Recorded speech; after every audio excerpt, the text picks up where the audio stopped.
Okay, Taters, so let's start off with something that we are not surprised about, and that is the United States fails recruitment targets by 25%. I'm surprised it's that little. I would have swore it would have been like 40%, but I guess no. That's right. They lowered the standards now. You don't need a GED. You don't even need a high school diploma. You can also be allowed if you tested positive for marijuana. Drugs are bad, by the way. And also they lowered the BMI requirements.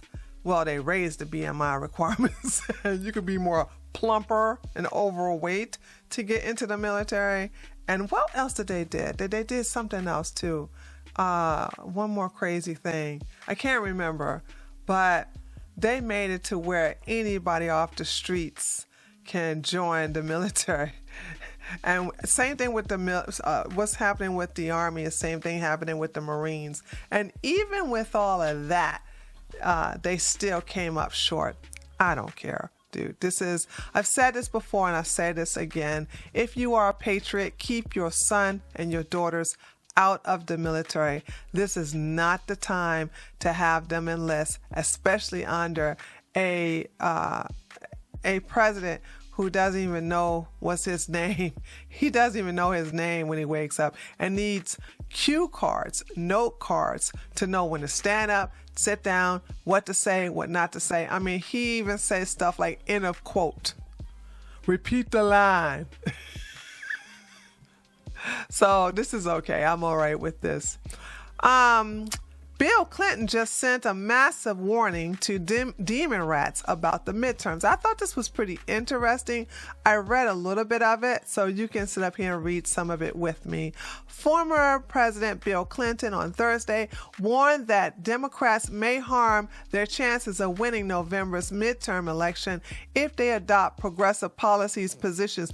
Too late. They already done it. Speaking at the Georgetown University in Washington, D.C., Clinton said that, quote, defund the police and socialism would not appeal to the people in the middle, especially like suburban middle-class voters, upper middle-class voters, claiming that they, quote, had something to lose. Sorry, Clinton, but also people in the inner city that have low income will also have something to lose if they defund the police. What are you talking about? Oh, God, so out of touch millionaires. Clinton appearing with his wife. I just saw an image. Sorry. 2016 Democrat presidential nominee Hillary Clinton was speaking at a symposium honoring Madeleine Albright, I have no idea who that is, who served as Secretary of State of Clinton, blah, blah, blah, I don't care. So tell the truth, shame the devil, and I guess a broken clock is right twice a day. All right, House Democrat calls out Pelosi over failed leadership. Now, wait until you find out why they're calling her out. This is going to trip you out. A House Democrat is calling for new congressional leaders in her party after House Speaker Nancy Pelosi refused to call up legislation to impose tougher stock trading restrictions on Congress members. I know. Now, this woman is a multimillionaire along with her husband because of what do you call that? Inner trading? Yeah. Inside trading. That's what it is. Inside trading. So she ain't trying to mess up her bag. Ugh. I hate these people. Representative Abigail Spanberger, a Democrat out of Virginia, attacked Pelosi for, quote, failure of House leadership, accusing her of shutting down the idea that would ban lawmakers from trading. Quote, this moment marks a failure of House leadership, and it's yet another example of why I believe that the Democratic Party needs new leaders in the halls of Capitol Hill. And I have long made known The Democrats said that she has been working with members for 2 years to create a bill that would strengthen the Stock Act. You lying, which is a 2012 law that prohibits the lawmakers from using inside information to profit from stock trading. Damn, how come she ain't in jail?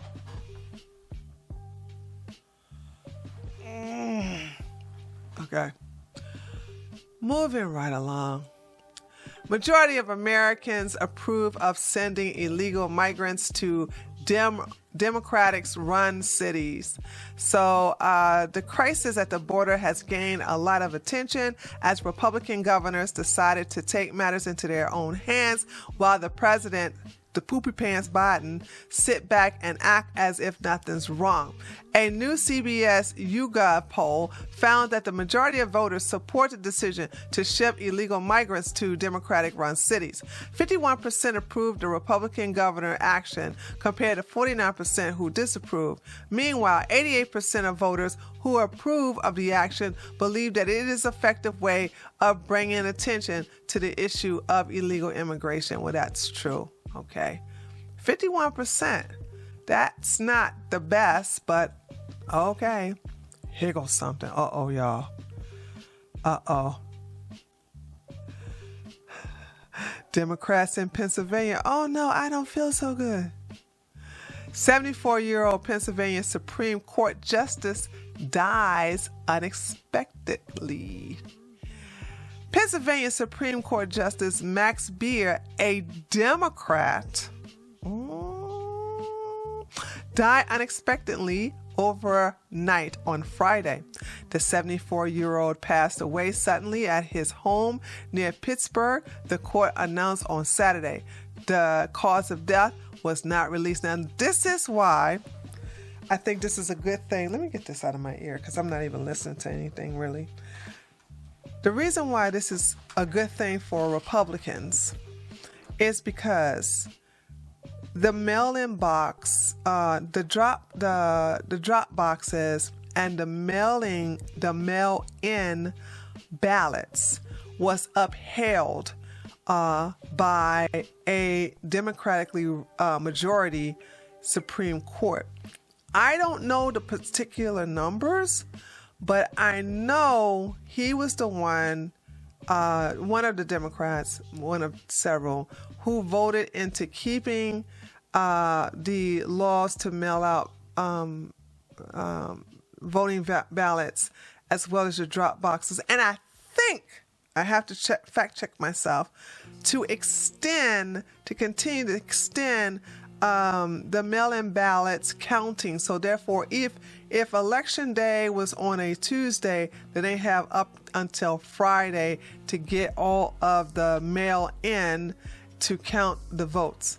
So if they have a chance, and I don't even know what I don't even know what the voting numbers were, but if it was really close, then they should refile it under new language and try again. I'm just saying. California decriminalized jaywalking due to alleged racial bias. California, dude. It's such a crappy place. Governor Gavin Newsom signed a law Friday that will decriminalize jaywalking across California, ending the familiar practice of police handing out tickets to pedestrians on the argument that the law is enforced more against minorities than other people. It's always the color of their skin, not the action, right? Oh, it gets even better. Watch this. Gavin Newsom signed law to limit use of rap lyrics as evidence in criminal trials. Let me tell y'all something, and I've talked about this a lot. Drill music. Drill music is when it's mainly out of Chicago, and this is when gang members talk about the criminal activities that they have already partaken in or they're about to commit. And it's always to the latter. And a lot of homicides have been villains and where am I? it's so late, so of course my mind is a little off. But I guess you could say perpetrators, offenders. That's what the word I'm looking for.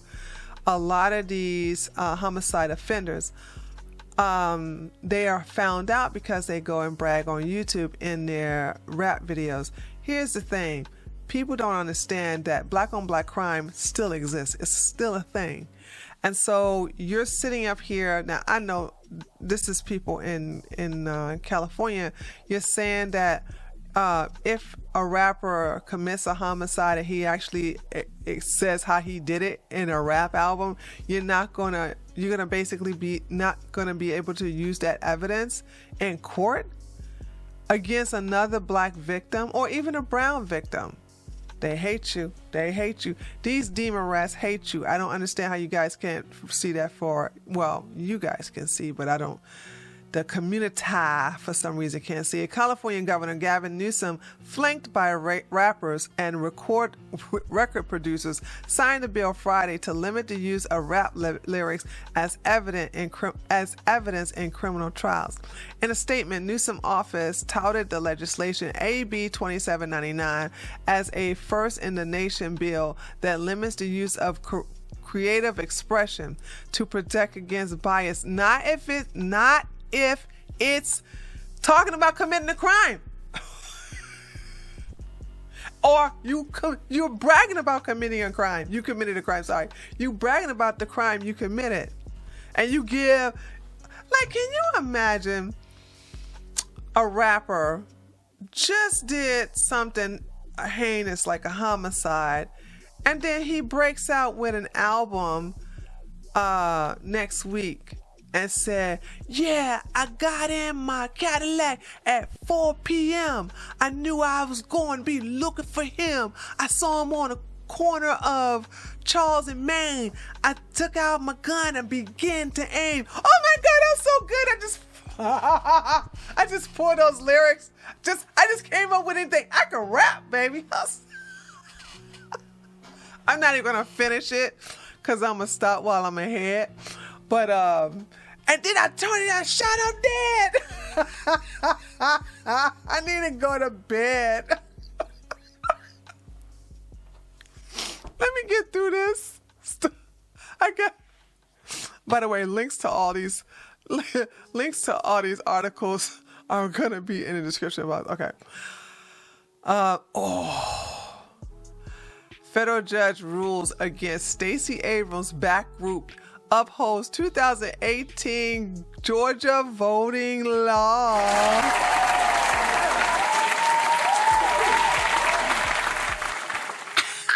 You gonna really lose, girl. You gonna really lose. This is you, Stacey. Okay, a federal judge ruled Friday. By the way, Obama-appointed judge. A federal judge ruled Friday against the remaining claim in Fair Fight Action lawsuit filed in the weeks after Demon Rat Stacey Abrams narrowly lost to now Governor Brian Kemp in Georgia's 2018 gubernatorial race, and she about to lose bigly again this November. The United States District Judge Steve Jones, an Obama appointee, found that although Georgia's election system is not perfect, the challenged practices violate neither the Constitution nor the VRA, Voting Rights Act, according to the copy of the 288-page court decision shared by the Atlanta Journal-Constitution.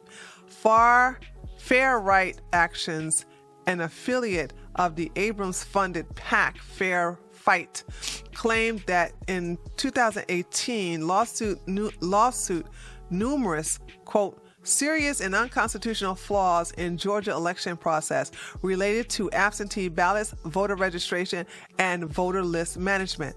The group alleged certain voting practices in the state disenfranchise racial minorities. No, it doesn't. Lying heifer. But many of the claims had already been thrown out over the last 4 years, including claims related to long lines, voting machines, inadequate poll worker training, ballot rejection, and large-scale voter registration cancellation. You about to lose again. Good, because I'm tired of looking at your face.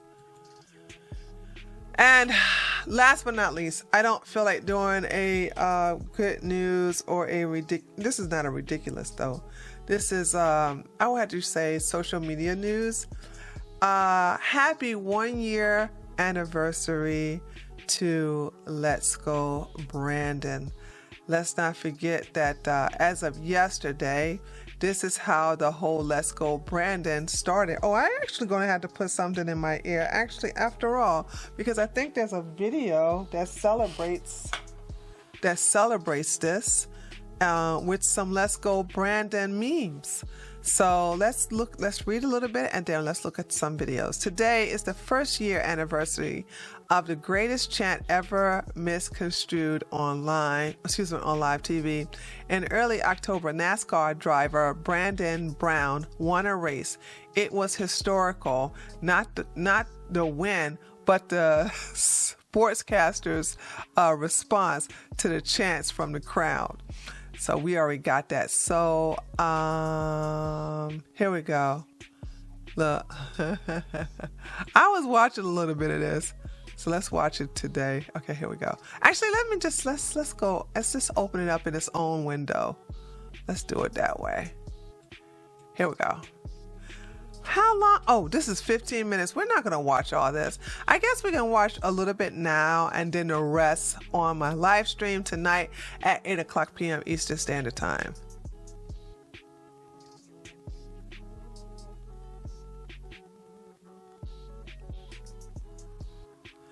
Dude, I remember this. This is Microsoft. This is a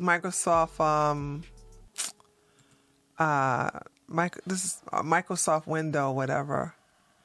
Hold on. Can we just get to the thing, please? Okay, here we go. American safety passenger Let's Go Brandon, please report to descend to reach your party. Passenger Let's Go Brandon, please report to descend to meet your party. Let's go, Brandon.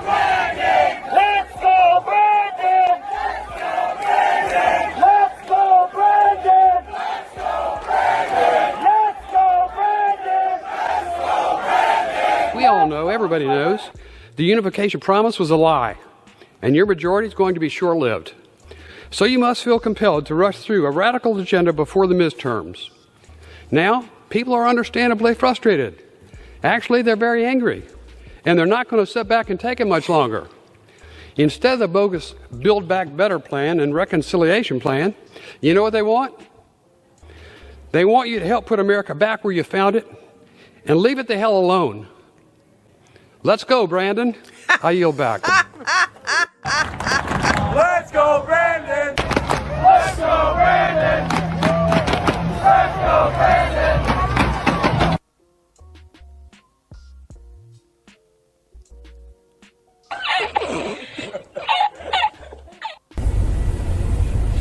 Thank you. Come again. Let me see your hands! Get over here!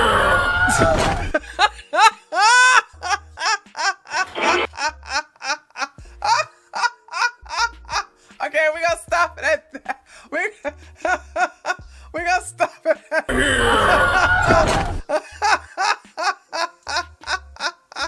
Okay, that was funny. That one was funny. All right. Okay, guys, that concludes the national and local news.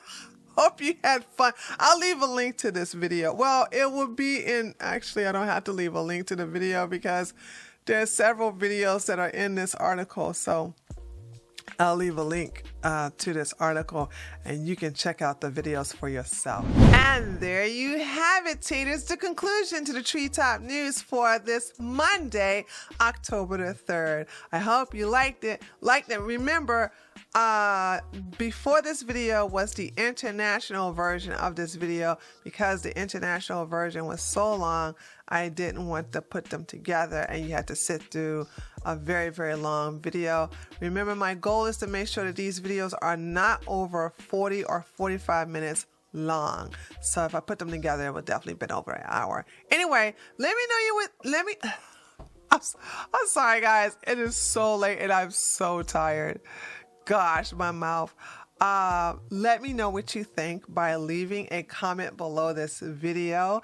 Don't forget to give me a like. And also, if you are not subscribed to my channel, be sure to do that now. Subscribe. It's free. It don't cost you nothing, baby. But if you are subscribed to my channel, be sure that you're still subscribed, okay?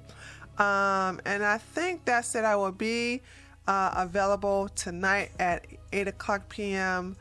to go over a lot of other news. So remember, I live stream every